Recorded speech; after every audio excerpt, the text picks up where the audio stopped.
This episode is brought to you by Shopify. Whether you're selling a little or a lot, Shopify helps you do your thing, however you cha-ching. From the launch your online shop stage, all the way to the we just hit 1 million orders stage. No matter what stage you're in, Shopify's there to help you grow.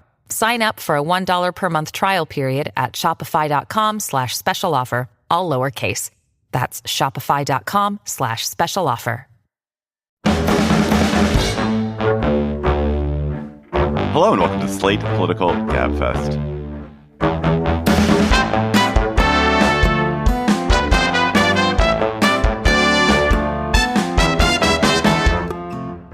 July 4th, 2024, the Trump is so immune edition. I'm David Plotz of CityCast in Washington, D.C. Happy Independence Day. I'm joined by John Dickerson of CBS's Daily Report from New York City. Hello, John. Hello. Wow, that was a weird hello.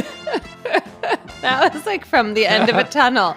That must be how John is It's how I feel. It's exactly right. Never at the end of a tunnel, always, or only the bright light at the end of the tunnel. Oh. Emily Bazelon of Yale University Law School and New York Times Magazine. Hello, Emily. Hey, David. Hey, John. I hope your fireworks explode and your hot dogs sizzle tonight, and not vice versa. That would be terrible. Though I feel like I could pull that off somehow. My hot dogs could explode. I don't eat hot dogs. Continue on. This week on the Gabfest, our light start belies a very dark episode. The Supreme Court restored the monarchy this week. That's great for July 4th. We will discuss their ruling in the Trump immunity case. Then will President Biden withdraw from the race? Is pressure on him to pull out of the race growing, or is it receding? Then the Supreme Court rules against the administrative state, or what I like to call the government, in two important cases about who decides what regulations should be and when they should be. Plus, we'll have cocktail chatter. So let's begin with Sonia Sotomayor's dissent in the huge presidential immunity case decided this week, a case involving whether Jack Smith could charge former President Trump for offenses related to his efforts to overturn the election on January 6th and around January 6th. So Sotomayor wrote, when he uses his official powers in any way under the majority's reasoning, he will now be insulated from criminal prosecution, orders the Navy SEAL Team 6 to assassinate a political rival, immune, organizes a military coup to hold on to power, immune, takes a bribe in exchange for a pardon, immune, Emily. What did the conservative majority decide in this case, and how much of a surprise was the breadth of this decision? I was very surprised by the breadth of this decision. They went much further than I expected, and I feel worried in a way that I don't know if I've ever felt about a Supreme Court decision. So here's what they did. There are now kind of 3 zones for considering criminal allegations against a president. One is what's called exclusive and preclusive presidential powers. That means only the president governs in this realm. So we're talking about things like his powers as commander-in-chief or the pardon.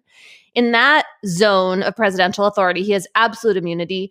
He cannot be criminally charged for anything whatsoever that he did as president. There's another zone of power that he shares with Congress. So things that Congress has legislated about. And for that area, he has presumptive immunity. The way Roberts describes this presumptive immunity, it first of all goes out to the outer perimeters of the acts of the president in his office. So it seems pretty vast. And second of all, it's quite difficult for prosecutors to rebut this presumption because in order to do so, you have to show that probing the facts surrounding the allegations would pose no dangers of intrusion on the authority and functions of the executive branch. No dangers. So that's hard. John, would you like to interrupt my mini lecture? Emily, does that mean that it's basically like in the abstract, we have to imagine how a future president would be chilled by the mere act of probing? Because the whole idea is I'm a president, I'm about to act. Whoop, I might not act with the dispatch and energy that they think because I'm worried someday somebody will raise it in court. Totally. I mean, the sort of feeling, the vibe that Roberts brings forth as a justification for all of this real expansion of presidential power is, first of all, some notion that the framers wanted an energetic, emboldened president. So there are some like kind of vague quotes about that, although everybody admits that the historical evidence is fragmentary. And let me also just say, we have never had a president with this kind of power because we've always had the reverse idea before that, of course, the president was subject to potential criminal penalties. See Gerald Ford's pardon of Nixon, which now looks like, what was the point? Why did he do that at all? Anyway, and the second thing in Roberts's opinion is the sort of lurking vibe is this idea that like presidents are going to fear, they're going to be unduly cautious. He uses that phrase, and that we're going to have some tit for tat of presidents criminally prosecuting their predecessors that's going to go on forever. And look, if the country elects Donald Trump, we could have some tit for tat. That's what Trump has been threatening, although now it does seem like that would be harder to pull off. But it just is not the version of our country that we've ever had, nor is it like the clear and present danger that we're looking at right now. So I just found this honestly baffling. And the other part I find so baffling is like, why the Supreme Court wants to live in the nation and the world that they just created. Like, we're talking about the most powerful person in the world. Why would you want that president unbounded, whether it's Donald Trump or anyone? I just don't understand it. Ugh.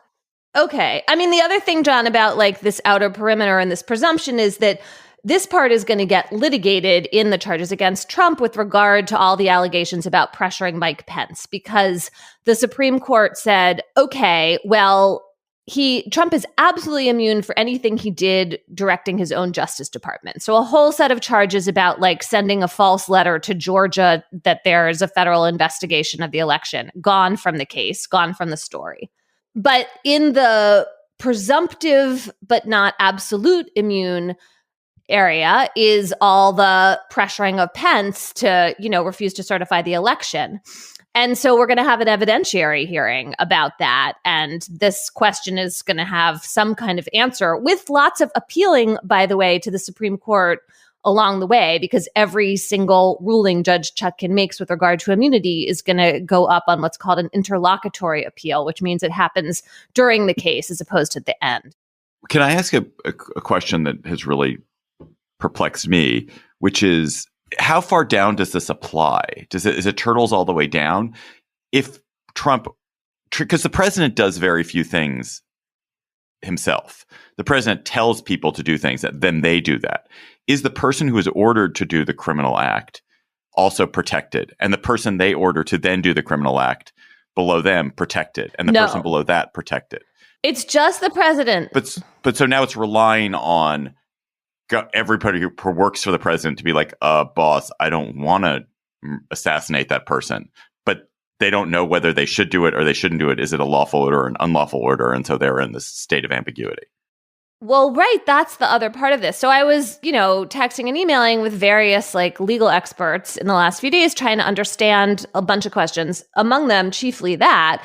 And one of the answers I got back from people who've served in previous Republican administrations was like, don't worry so much about this. Everybody's overreacting because all the appointees are still bound by criminal law. And if they're worried about being prosecuted for obstruction of justice, they're still going to feel self-preservation and refuse to do the thing. And I mean, maybe, but I think part of the problem is it always clear in the moment that you're really taking that precise risk? And second is what John just said, that the president retains the power of pardon, which is in his zone of absolute immunity. And so they're going to have that like sort of get out of jail free card in their back pocket.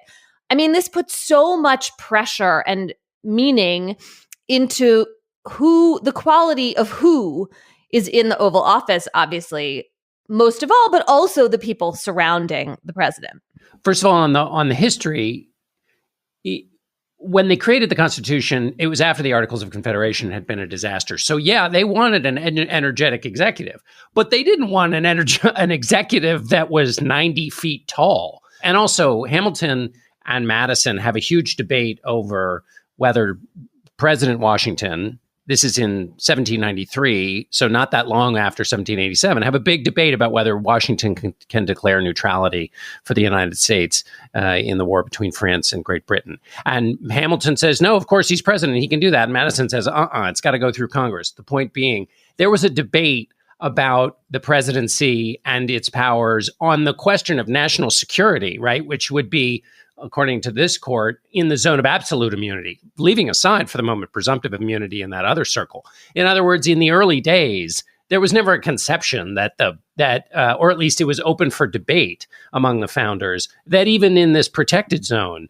a president didn't have the kind of power that the Supreme Court is giving them. So that is kind of nutty. And then I'll shut up, but on this question of all relying on the character of the president, there's a moment at the Constitutional Convention 234 years ago in the summer of 1787 where Pierce Butler, a delegate from South Carolina, says, we've got this problem because George Washington is the chairperson of this Constitutional Convention and everybody assumes he'll be president. We're not thinking through what would happen if you had an unvirtuous president. I know we put some checks and balances in here, but I'm afraid that everybody's affection for Washington is going to create a loophole and keep people from thinking wisely about what would happen when there is an unvirtuous person. And so thereby, Washington's virtue actually embeds in the Constitution a weakness for an unvirtuous president. He was right. I should hasten to add that Pierce Butler is no hero of history, unlike my favorite Gouverneur Morris, who spoke out vociferously against slavery. Pierce Butler was perhaps the most ardent proponent of slavery at the Constitutional Convention. Wow, that is feeling prescient right now. So to round this out, the third zone of presidential action is unofficial acts. So things the president does that are private, they're not part of his presidential duties. He has no immunity for those acts, but it's pretty tricky to figure out what the division is. And when the lower courts try to figure out the division between an unofficial, unprotected act and an official immune act, they are not allowed to introduce any evidence that probes the motives of the president. So, that is very confusing to me in thinking about how this is actually going to work when you start having evidentiary hearings.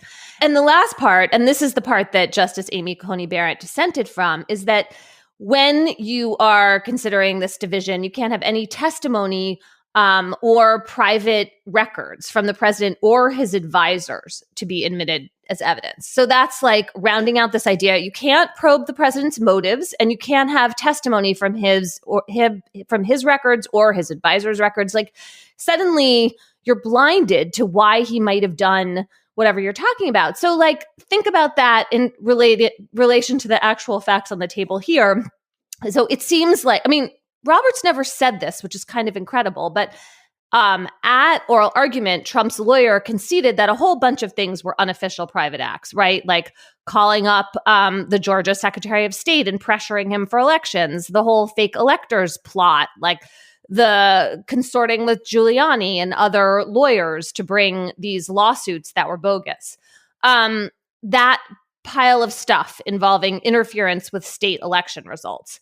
How do you decide that's criminal if you can't probe the president's motives or you can't look at any of the internal communications? I'm really confused about that. And so the sort of upshot of all of this is that it is a huge present tied with a huge bow for President Trump. The whole tenor of the opinion is that he was a normal president. There's no sense that there was some urgent, distressing event on January 6th that took place that we might be concerned about, much less reelecting him with this kind of power that the Supreme Court has just given all presidents. And it's just sort of this sense of the line that got me the most maybe was this sort of banal thing Robert said was of course it's part of the president's taking care to faithfully execute the laws to think about the fair conduct of a federal election. As if that is what Trump was doing. That is not what Trump was doing. This is a question for both of you, which is that I understand how Alito and Thomas end up where they end up on this. They are pickled in this politics. Kavanaugh is different because Kavanaugh worked in the White House and I think has a very expansive view of executive authority. Well, no, but Roberts and Kavanaugh and Barrett have all seemed to me people who are quite institutional, thoughtful. Like, I don't think there's any evidence that they are unaware that Trump is an anomalous and wicked person. Like the hints that we get suggest that they are aware that Trump is not the kind of person or leader they want in the country. So why, given that, do you think they still ended up in this place of normalizing the Trump presidency in this way? Can I just add to David's question? Is it, Emily, that they are being obtuse, which is this is a decision for the ages, and that they've completely thought about this as the presidency totally unhooked from both the Trump case or the effectiveness of elections or impeachments to constrain a president? That they're kind of, well, just totally obtuse, and that Trump is the absolutely beneficiary, but it's a accidental beneficiary because they're thinking about the year 3034, not 2024. I mean, they want you to believe that Trump is the accidental beneficiary. And there's a lot of sweeping language about case for the ages. It's very abstract, right? And this idea that you have to make sure that the president is powerful. And then you read back into history this notion of this monarchical president and these ideas about separation of powers that are just like not really there in the sources. I mean, I also am totally baffled by exactly the question you asked, David, because it is at odds with what I thought establishment Republicans thought. Like, Chief Justice Roberts is no MAGA guy, right? And also, until this week, I thought of Roberts as someone who kind of carefully marshaled the political and social capital of the Supreme Court. Very aware that the court's public approval rating is at a record low. And every term has basically ended with like some headline grabbing win for liberals that seem to balance out a lot of conservative rulings. That is just not the case this term.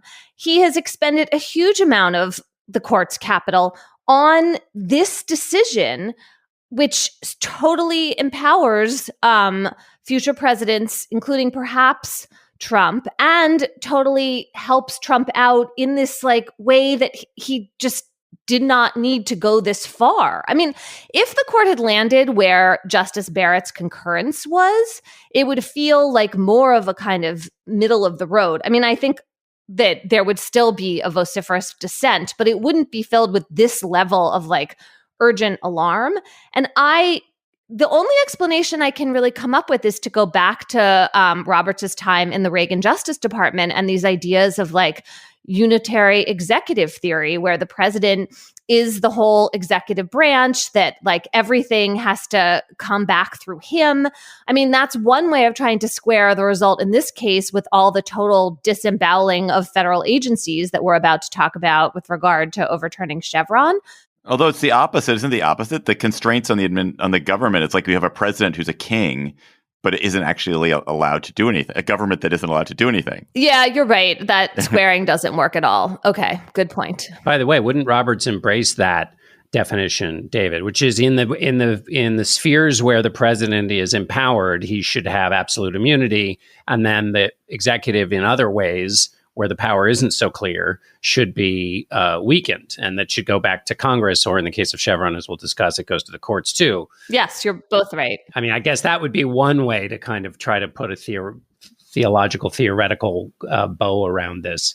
Can I go back to the presumptive immunity question? Two things, Emily. Presumptive immunity seems to be where the whole game is here, because that seems to be where the judgment call is. In other words, as you said, on the Justice Department stuff, there's no...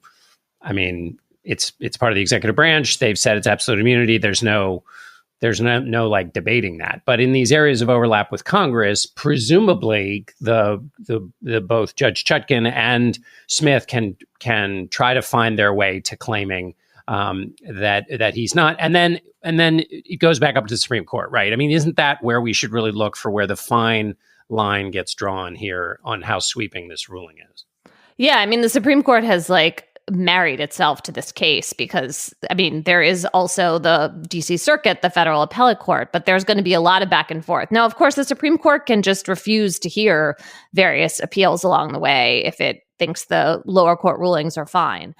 I mean, yes, John, there is going to be action on this question of the Pence-related pressuring Pence and that presumptive immunity zone. But then there's going to be a lot of action about whether all the interfering with state elections is unofficial acts. And that, I mean, Barrett said like that those are unofficial acts. She was trying to make it clear, but it was quite telling that Roberts did not do that. And in fact, he sort of saved Trump's lawyer at one point by picking up a part of the transcript in which Trump's lawyer seemed to kind of backtrack on some concessions he made. It's kind of wild as a document that just seems to like favor Trump's interpretations at every turn. And also where Roberts says to the dissenting minority, as for the dissents, they strike a tone of chilling doom that is wholly disproportionate to what the court actually does today.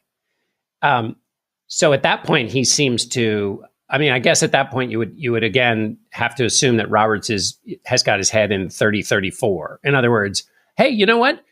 In your neighborhood, your neighborhood watch on the 6th of January saw that across the street there were all these people attacking the Capitol. Turns out that like things can happen in this moment we're in right now that reward people with who have imagination about like chilling things that could happen. Like it just seems completely disconnected from the reality we live in. But secondly, it's this sort of inside game part, which is he's saying basically the dissenters are jumping at shadows. But the ruling itself imagines the possible chilling effect of all kinds of behavior and protects the president from that. So on one hand, the ruling has a hair trigger on any chilling effect. But then when the dissenters on the president, on anything that might chill, we're not going to allow it. But then when the dissenters say, hey, you know, if you think this through, this might happen. He's like, no, you're totally going overboard. That's outrageous. I mean, one of the things that Sotomayor says in her dissent that's really important is that the court has truly altered the relationship between the American people and the president. I mean, if you think about Watergate and like the facts of Watergate, what was happening in Watergate was that there's a prosecution of all these Nixon aides going on. And in the course of that prosecution, the special prosecutor asked to get the tapes in which Nixon was supposed to be discussing the crimes. Nixon refused to turn them over based on an idea of executive privilege, not some wild immunity claim. And the court said no. The Supreme Court unanimously said you have to turn over these tapes. And that is like foundational to our idea of rule of law in the modern era and why the president is not above the law.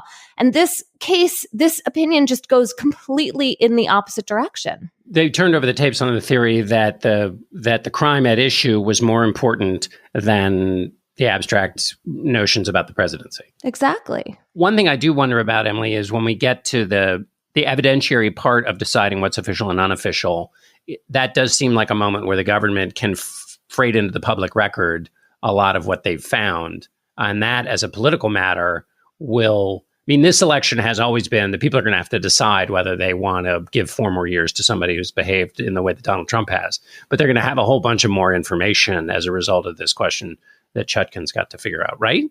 Yes, assuming all of that happens before the election. But yes, I mean, there could be a lot of motions filed to try to delay, and we know how much former President Trump has benefited from delay. Do you want to hear more from us after this episode?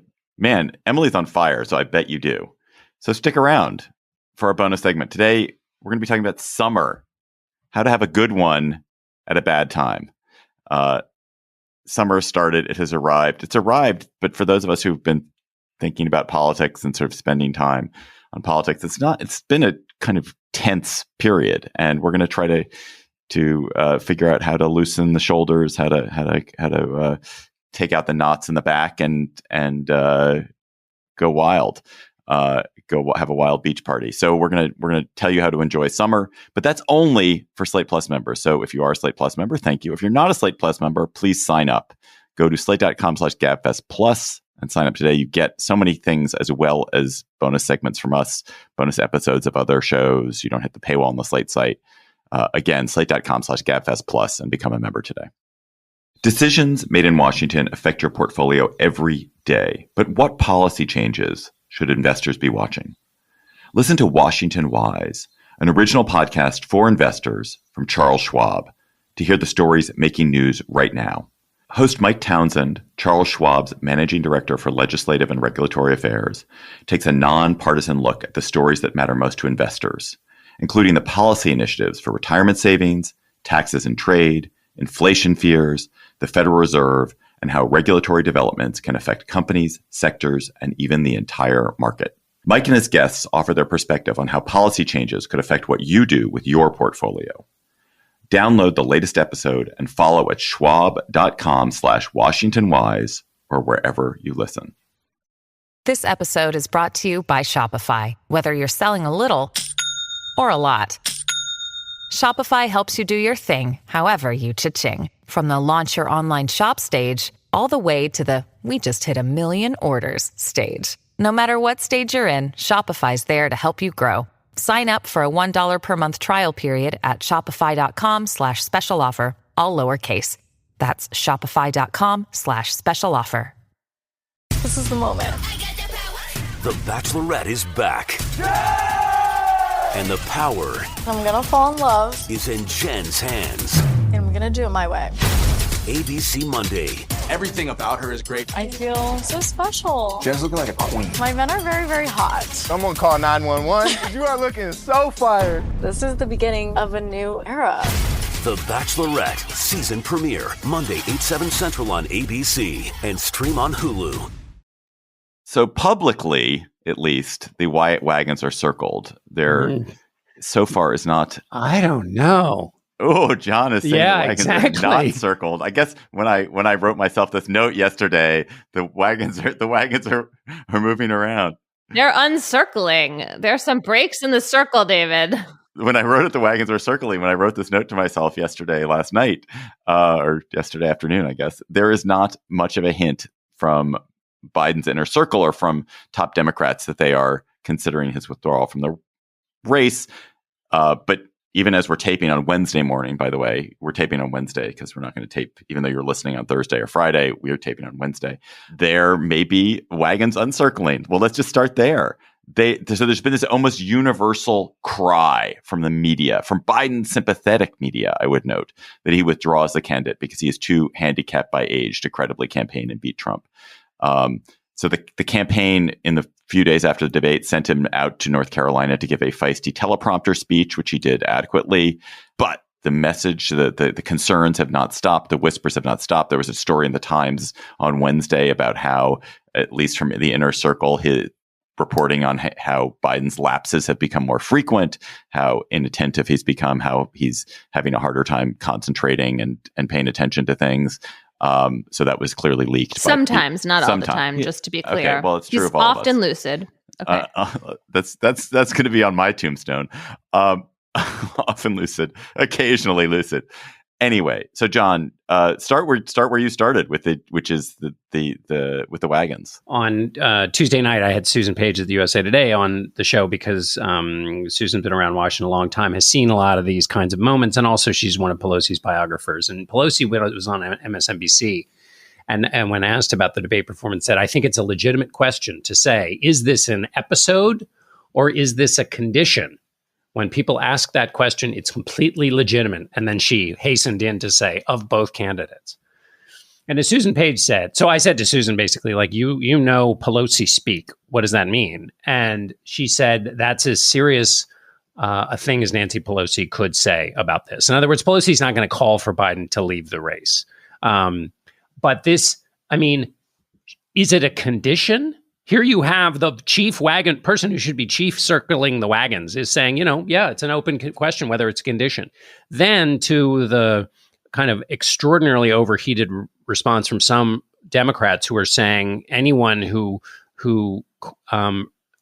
tries to even think through this question of whether Biden and his performance suggests something about the next 4 years is like a closet Trump supporter.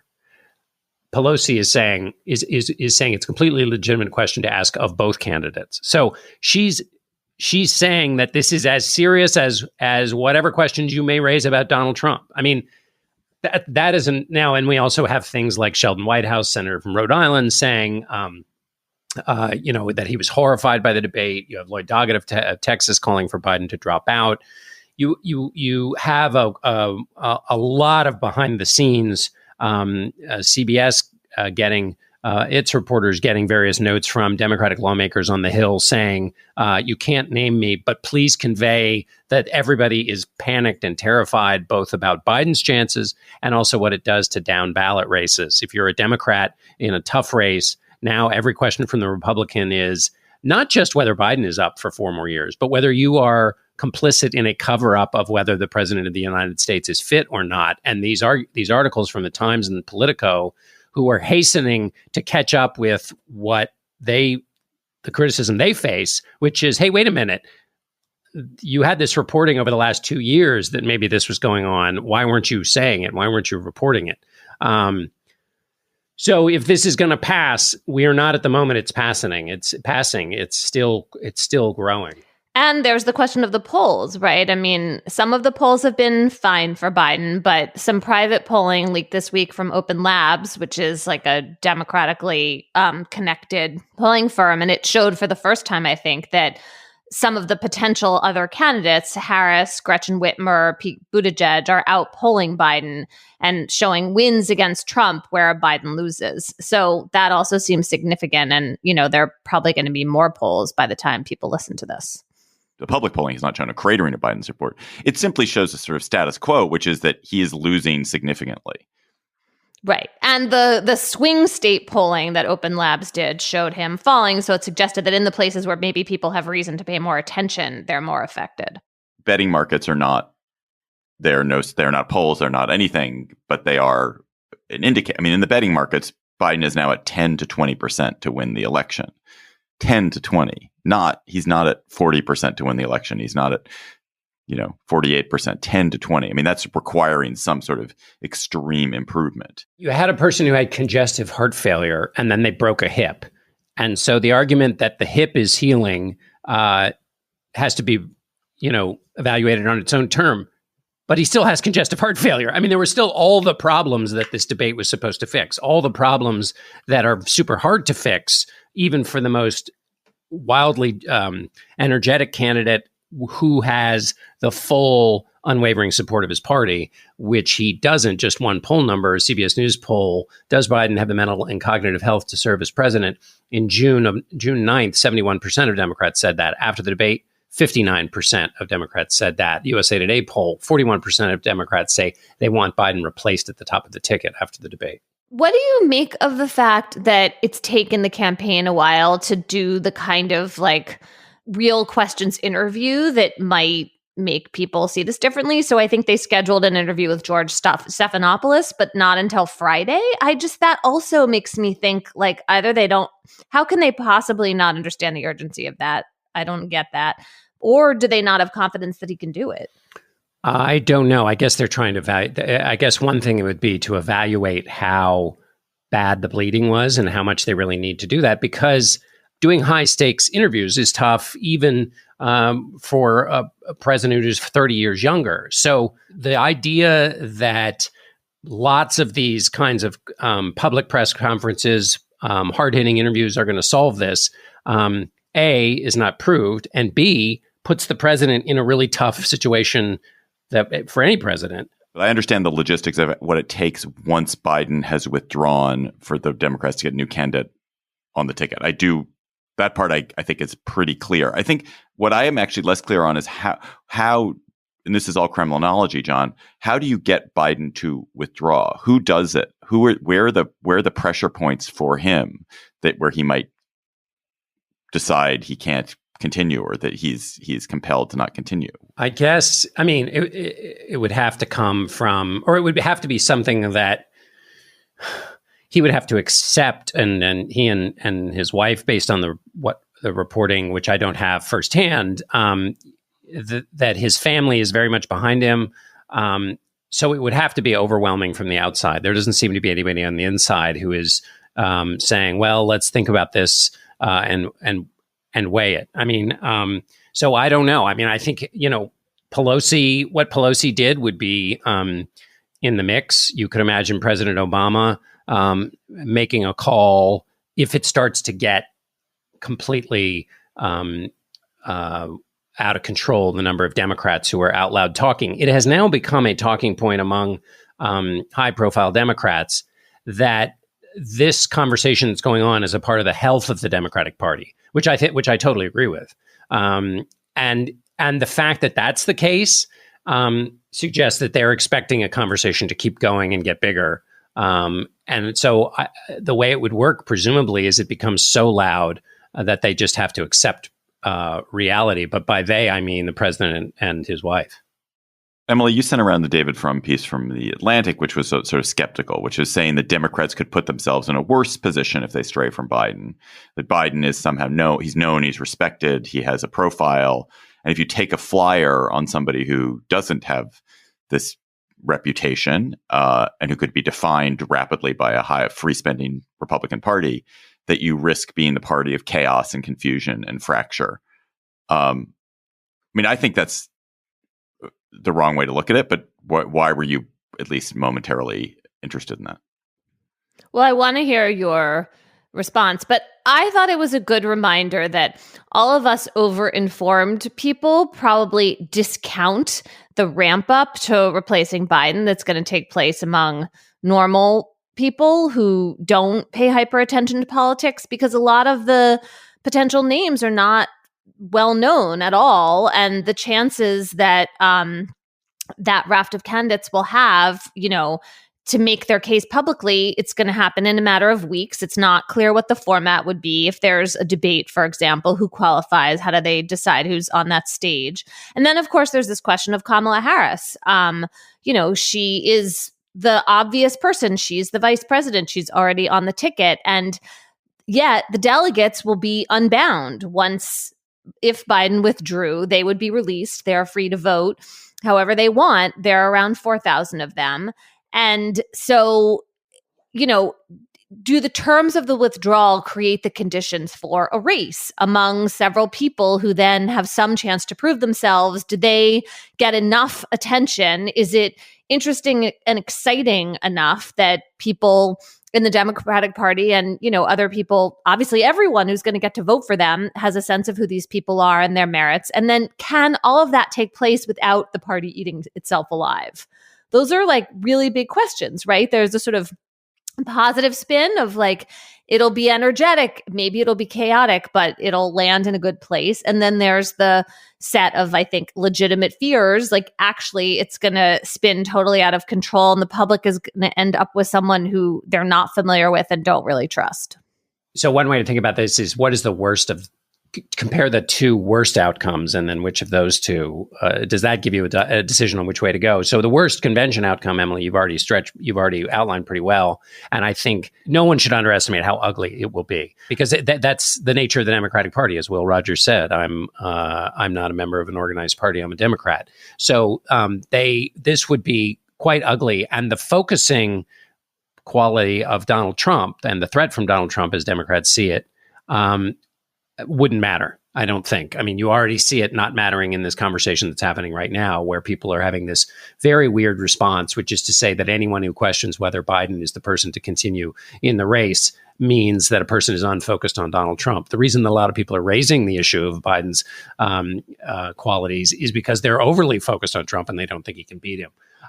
But the question is, imagine all the ugliness at a convention, but also imagine a late September, another moment like the debate.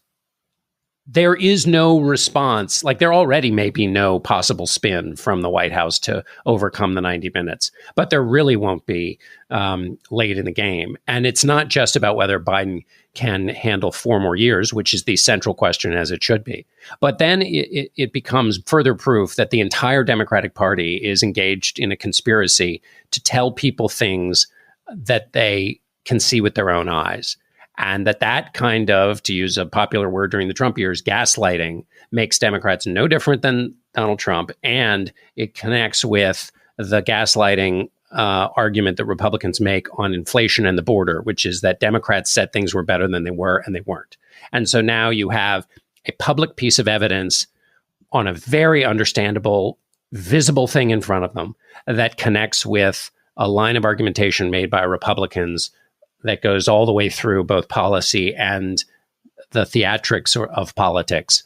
That seems to me to be a pretty ugly outcome when you're measuring what are the two ugliest outcomes. And it doesn't seem beyond the realm of the possible. In fact, it seems quite possible. I mean, you could also imagine if Republicans take the House or Senate, investigative hearings about that question. Yeah, exactly. I mean, I have a slightly, obviously Donald Trump, there is no line he will not cross. But I wonder whether if they come to power, whether investigations tend to kind of fizzle in the end the way they have on impeachment and all the other things they've already tried to investigate. I mean, I know they're promising that now and it gets the base ginned up, but I just wonder in the end. On the other hand, you could imagine because being effective at government might be difficult for Trump, the rallying benefit of lots of investigations might benefit him in a way that I haven't thought through enough. Well, and he's vindictive and aggrieved to a high degree, yes, exactly. Shall we say. Yes, exactly.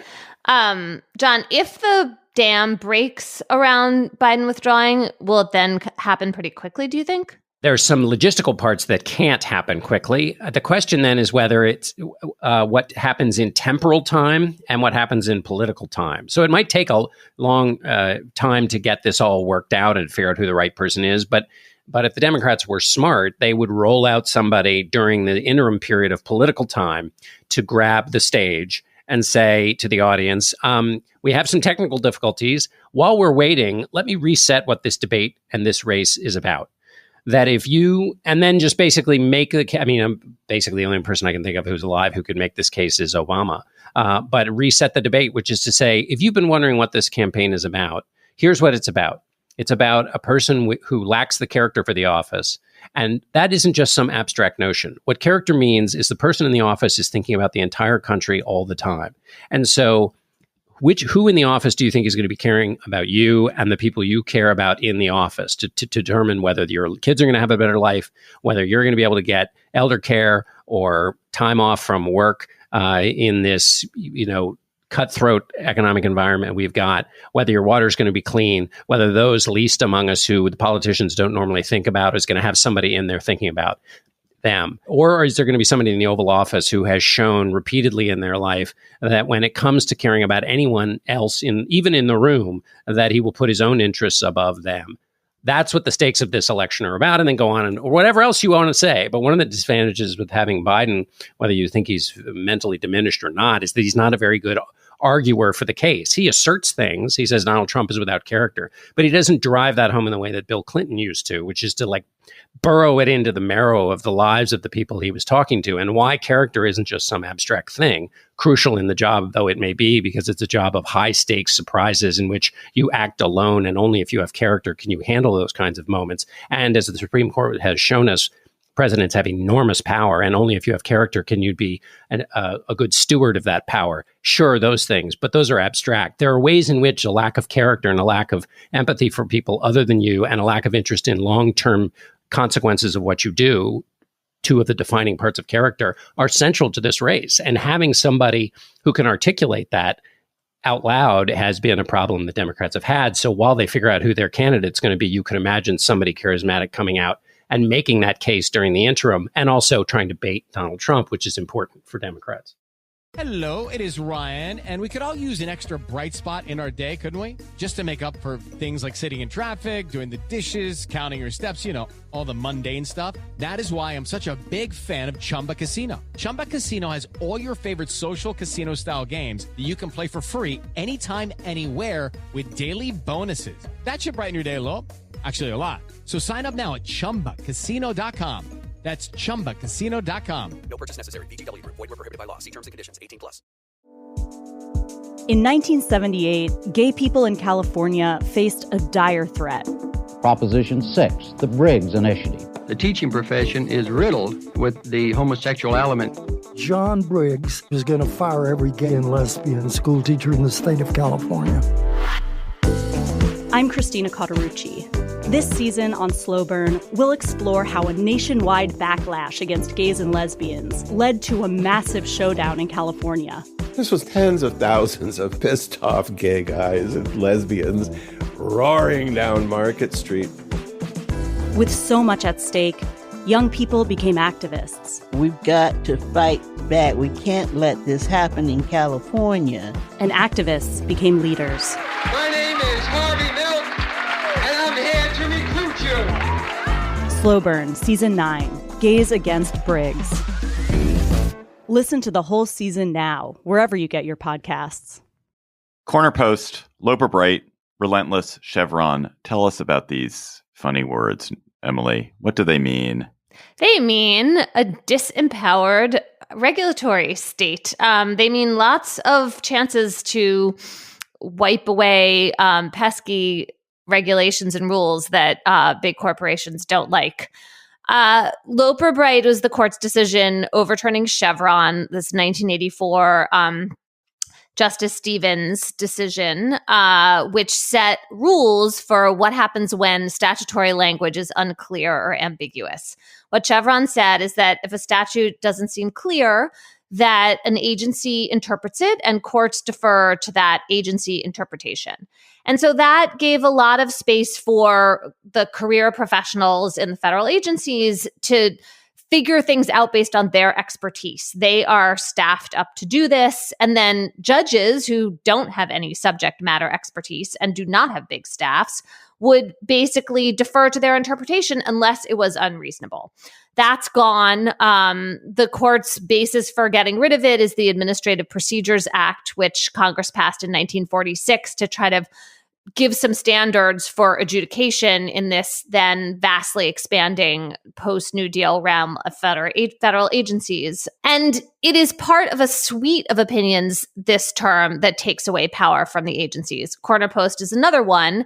In Corner Post, what was happening was there was a regulation about the fees for swiping debit cards, I think. And it was from 2011. And the plaintiffs, this company that didn't like the fee splitting, challenged it in 2021. There was a 6-year statute of limitations. So it seemed like, well, this law has been on the books for 10 years. Sorry, this lawsuit's too late. Oh no, from now on, the statute begins tolling when the company is affected by the regulation, not when the regulation went on the books. And so that means that you can have a kind of endless parade of challenges of regulations. Whenever a company decides they don't like something, they can still get into court. And there were other ones. I mean, we also have this opinion about how the SEC can no longer use administrative law judges to try security fraudsters. Now they all have a right to go into federal court. We're just having this bonanza of pro-corporate anti-agency opinions from the Supreme Court. I mean, this is the project of conservatives over the last 50 years. And we've talked about what is it that they've been up to. And of course, Roe was part of it. But more than anything else, the effort that's been happening over the past 50 years is an effort to undermine the power of government vis-a-vis versus the private sector versus corporate interests and private interest, individual interests. And it has been fantastically successful, like successful beyond probably the wildest dreams of even of the Koch brothers and the others who have been the funders and architects of it. And like it's been successful in part because it is much less politically sexy than abortion. And so it hasn't caused this sort of backlash against the court in the same way that these other political issues have caused backlash. But the effect has been to degrade government service, to degrade the authority of the federal government, to diminish people's faith in government. So the Supreme Court is part of it, but there's this other effort that Congress has been making in how they treat federal employees and how they treat federal work. It's been incredibly successful, and it's gonna bite us in the ass one day. And we saw this during the pandemic. Even when you undermine people's faith in government or belief that government can do the job, or belief in the expertise of the people who serve us in the public, you make that work seem sluggish and pointless, and that it's blockading the industrious work of real people. And you call it the administrative state, rather than these are the people who are ensuring that your water isn't polluted. They're the people ensuring that the drugs you get are not contaminated and do the things that are alleged. They're the people who are making sure your financial institution isn't defrauding you, isn't costing you unreasonable amounts of money. And at every turn, the court has weakened the strength of that government. The court and Congress have weakened the strength of that government and empowered usually extremely rich corporations and extremely rich individuals at their expense. And Chevron is like, people say, oh, Chevron was already a dead letter. It was already small. It wasn't even, the Supreme Court wasn't even taking it seriously. It's not a big deal. But it's, as you say, Emily, it's part of this huge artillery barrage, this kind of like Battle of the Somme level artillery barrage against government that the court and Congress has been engaged with. Yeah, I mean, an important part of the barrage that we've talked about previously is called the major questions doctrine. Another decision the Supreme Court has made saying that when Congress addresses what the court decides is a major question, it has to be very specific in how it talks about that in writing a law. That's another important piece of this puzzle. And why is it the most important project? It's just like, follow the money. This is how corporations make more money and how the public gets less served by the government. It's really pretty straightforward, and it does affect all these different domains. But I think you're also right. You can't sum it up in one word like the end of Roe or abortion rights. And the impacts are going to kind of trickle out over time. I mean, people say Chevron was kind of overrated in importance. On the other hand, it's determined 18,000 court rulings since 1984. Now, it's possible that a lot of judges will continue to defer to agency judgments because they're not going to want to wade in on their own and do some super difficult calculus without expertise. But some will not. And those judges are probably going to be predominantly on the right, and they're going to be striking down more regulations. Emily, on the question of the specifics of the case versus the larger, ruling for the ages view, which we talked about with respect to immunity, how does that play out here? In other words, it did seem kind of that the National Marine Fisheries Service had stuck this fine on people that we obviously, no one would say that every decision made by the bureaucracy is wonderful and that it doesn't crush people, because of course it does. Do you think the facts here were more weighed in a way that they weren't with respect to Trump? And, there are those cases where like the facts are really great for those who want to get rid of Chevron. In the case of immunity, the facts were not good, it shouldn't seem, for anybody who wants to give President broad immunity, but the court basically leapt over those facts. How did the court deal with the facts in this case? Well, one thing about the cost that you're talking about, John, is that the Fisheries Service had actually rescinded this regulation. They weren't actually anymore charging people. And also, this lawsuit was kind of paid for by the Koch brothers. So you had these sympathetic herring fishers who were officially the plaintiffs, but behind them stand the forces of rapacious capitalism. And I think it is telling that this particular regulation was rescinded, actually. And also, just to interrupt one more time, John, you referred to it using the language that I think conservatives would love to refer to it as a fine. They weren't being fined. It wasn't a fine. They hadn't done anything wrong to be fined. It was a charge that was being done so that the government could monitor what was going on in these fisheries. But they weren't to present as a fine is in itself to buy into this idea, oh, here's this punitive government. No, the government has a service it's trying to do to protect a fishery, which is a public good, which is a good for all of us to protect. Right. But what if you don't want that service? Is every service that the government forces you to do good?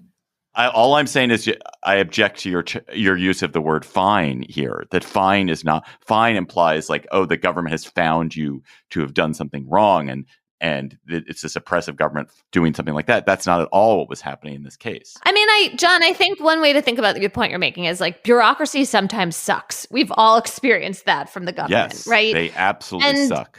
Absolutely. I am 100% sympathetic to that. I think the question is whether this new world we are going to live in is going to actually be better or worse with that regard, right? Because what is now going to happen is there's going to supposedly be pressure on Congress to write clear legislation, longer, lengthier, right? And if that does happen, Congress is also not staffed to, figure out what particle level of the ozone, whatever. And so then you're going to have corporate lobbyists probably having more input into those laws. And then you're going to have judges as opposed to agency experts. I mean, you just got to ask yourself, like, are those the hands we're better off in? Can I also make one point about the judges, the sort of hypocrisy of this court saying that government bureaucracy shouldn't make these decisions? Because judges, one of the premises of judgedom is it's a priesthood. We are the experts. They are the experts in deciding. We are the experts in law because we sit and consider these things. We understand the law at a level that there was a reason we have judges and not random people pulled off the street making decisions about law. It's because you have training, you have expertise, you can do it. And that's what judges do. And the irony of them then telling government agencies, which have exactly that same expertise, but for the safety of drugs, but it's for the pricing of health services, but telling them no, your expertise has no value here. We who are experts in law are much better positioned to decide this than you. It's just very rich and unhappy making for me. And we're having this discussion in a week in which the Supreme Court had to correct multiple times an opinion by Justice Gorsuch in which he referred to nitrogen oxide as nitrous oxide. In other words, he mixed up a major pollutant with laughing gas because expertise. So before we leave, this has been a momentous court term. Emily, any final conclusive thoughts on the term that restored the monarchy and ended Chevron? Yeah, I was trying to think about exactly how it is that the court has positioned itself this term. And so I made a list of winners and losers in front of the court in some of the major cases. Here are winners. Donald Trump. January 6th defendants. Deregulators, polluting states, securities fraudsters, Koch-funded deregulators, companies suing agencies, politicians who take bribes, cities without any services for homeless people, buyers and sellers of bump stock guns, Starbucks, and the National Rifle Association. Okay, here are some losers. The Biden administration, the EPA and downwind states getting polluted, the SEC, the National Marine Fisheries Service, the Federal Reserve Board, homeless people, and people who might like to be protected from bump stock guns, workers at Starbucks, the state of New York, the Colorado Secretary of State. It's just a list of winners that I don't know. It's not that every single one of those decisions can't be justified or doesn't have some reasonable basis for it, but you are talking about the strong over the weak again and again. Let's go to cocktail chatter. When you're sitting watching a firework explode delightfully above you with a cold, frosty one in your hand, what are you going to be chattering about, Emily? My chatter this week is about an act of civic heroism by my husband. Okay, so we live near a park, East Rock Park in New Haven, where there are lots of people picnicking, barbecuing, and lots of dogs. And maybe 6 weeks ago, a raccoon died in this park somewhere. And since then, as you can imagine, many dogs have been extremely interested in the remains of this raccoon, which stayed on the ground, did not get cleaned up for these many weeks as the raccoon disgustingly decayed. Then, more recently, a squirrel died on the opposite side of the park. And so dog owners, and I am sure parents of children, have been trying to steer clear of these patches of horrible ground in the park. And yet, it's hard to keep dogs away from animal remains. So Paul, my husband, finally went out with the shovel and bagged the completely disgusting leftover pieces of dead animal. A great act. He just went and did it on his own. He tied up our dog so she would not bathe herself in the animal remains as he was doing this. And I'm just very grateful. And I feel like these acts of unsung heroism deserve to be wildly applauded. He's no RFK Jr. Exactly. John, what's your chatter? My chatter is just about I don't know a great deal about basketball, but I just kind of, and maybe I've got all the wrong reasons here for doing this, but LeBron James and his son Bronny are going to now be the first father-son pair to play in the NBA at the same time. That's so awesome. As a parent, to be able to do the thing that you love and that gives you meaning and that gives so many other people meaning together with your child in the team context, which is totally different than lots of other things. That just, I don't know. It just seems a source for personal joy for them, which of course one wishes for anybody else, but also perhaps even collective joy in a new way for both those people who love basketball, but also maybe even those people who don't know so much about it, among whom I count myself. Yeah, I kind of love the idea of like passing it along. I mean, and then also that the child would feel welcome in this universe where the parent was such a mega star. There's just something like, I don't know, healthy and inspiring about that. Yes. And of course, we could trundle in the cartloads of ways that it could be unhealthy or sour or bad or whatever. But we're not going to do that. We're not going to do that because that's what the rest of the show is about. Right. I mean, obviously, there are advantages. Like, we all get that, too. But the idea of also surmounting all the psychological hurdles that you have to think about, I mean, yeah, I don't know. It goes both ways. My chatter, well, two chatters, really. One, there's a really great episode that CityCast did all across the country. So, we have these 13 daily local podcasts. And for July 4th, we decided to get all of our hosts together in a room with me. And we talked about the thing that's happening in Boise or Houston or Pittsburgh or Chicago that will affect the rest of the country in the year to come. So we hit on these 13 stories that are emerging in cities that may be relevant for where you live. And it's just a fantastic episode because, we talked about the disappearance of OBGYNs from Boise and from Idaho. We talked about the failed Tesla tunnels in Las Vegas. We talked about the failure to decriminalize drugs in Portland and the impact there. We talked about the creation of an Africa town, kind of analogous to Koreatown and Chinatown in Philadelphia, the first ethnic neighborhood called an Africa town. And it's just a really fun episode. So if you're a CityCast listener, we're going to put it in every city, but you'll get a chance to hear from all of our hosts about the thing that may matter for your city in the year to come. It's a way we can kind of be, because we're all over the country, we can be a kind of early warning system for issues that are bubbling up at the local level. My other chatter is about a wonderful story by Ross Anderson, who's just this brilliant reporter for The Atlantic. It's called The Search for America's Atlantis. And it's not really about the search for America's Atlantis. It's about the question of whether people first arrived in the Americas by land or by sea.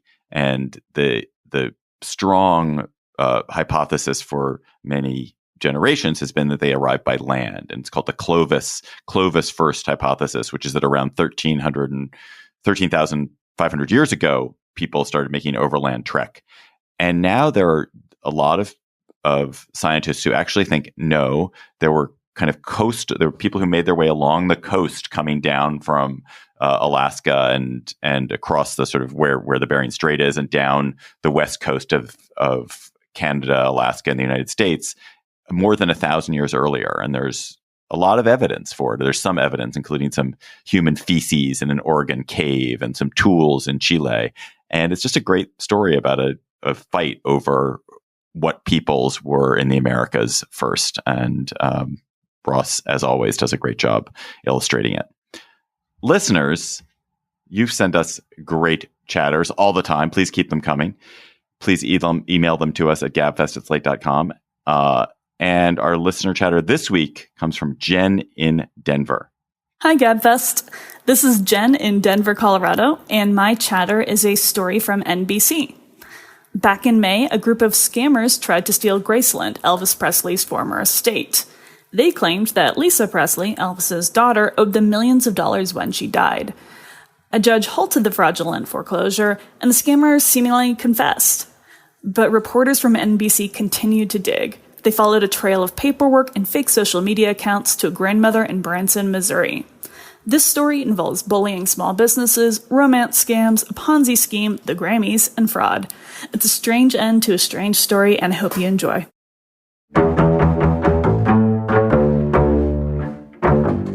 That's our show for today. The Gabfest is produced by Shana Roth. Our researcher is Julie Hugan. Our theme music is by They Might Be Giants. Ben Richmond is Senior Director for Podcast Operations. Alicia Montgomery is the VP of Audio for Slate. For Emily Bazelon and John Dickerson, I'm David Plotz. Thanks for listening. We'll talk to you next week.